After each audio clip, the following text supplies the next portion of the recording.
Can a robot remember 10,000 things in a single room? What if a robot could remember every single moment happening inside a room?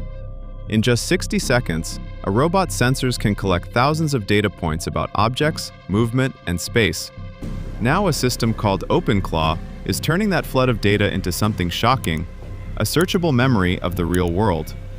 The robot in the demo slowly moved across the room while its sensors collected spatial data from every direction. Cameras captured images, lidar measured distances, and the system built a map of the environment. That part looked completely normal because robots have been doing this for years. Delivery bots use similar technology to avoid obstacles on sidewalks. Warehouse robots scan shelves to move safely between boxes. Even robotic vacuums build simple maps of living rooms. But inside this robot, something different was happening.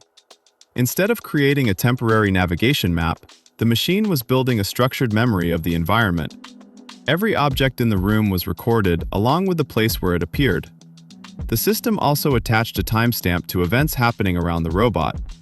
Over time, this created a record of space, objects, and moments connected together. Suddenly, the robot was not just navigating a room anymore.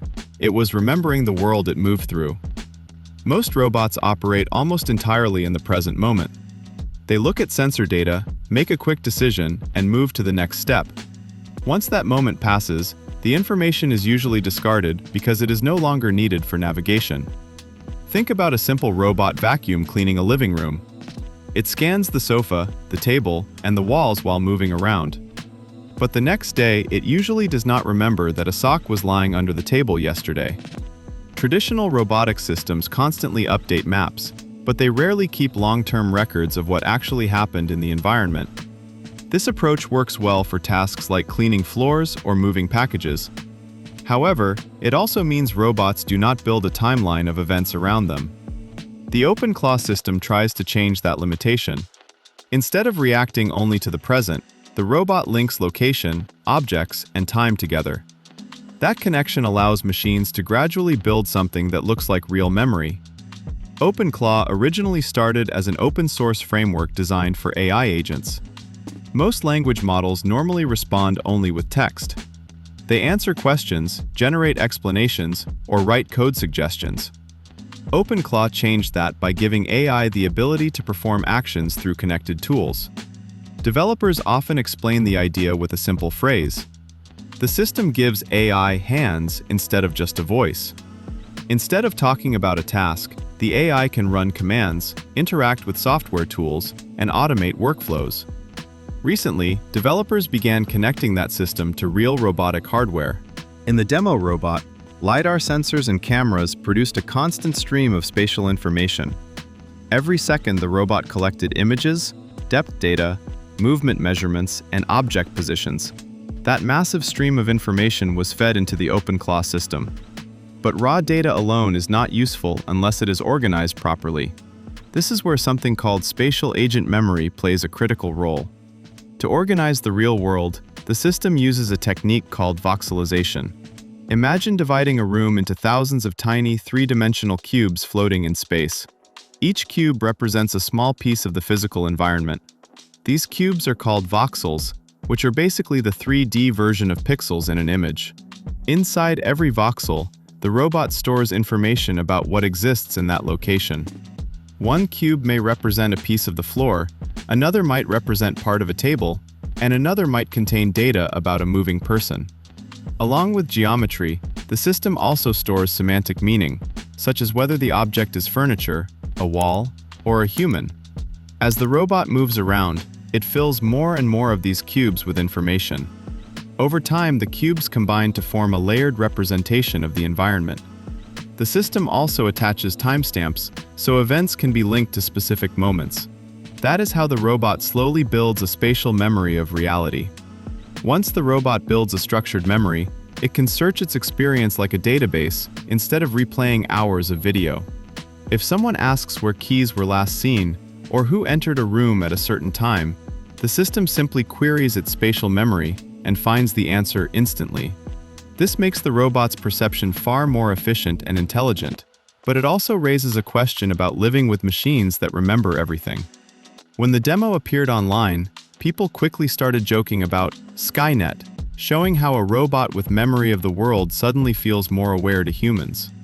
One reason OpenClaw is attracting attention is its hardware flexibility. The software does not depend on one specific robot model. Any machine equipped with sensors such as lidar, stereo cameras, or RGB cameras could potentially run the same system. That includes humanoid robots, quadruped robots, drones, robotic arms, and experimental platforms. Even consumer hardware might participate in some cases. For example, a developer could connect smartphone sensors to the OpenClaw pipeline and feed environmental data into the system. Another interesting design choice is the reduced reliance on the traditional robot operating system.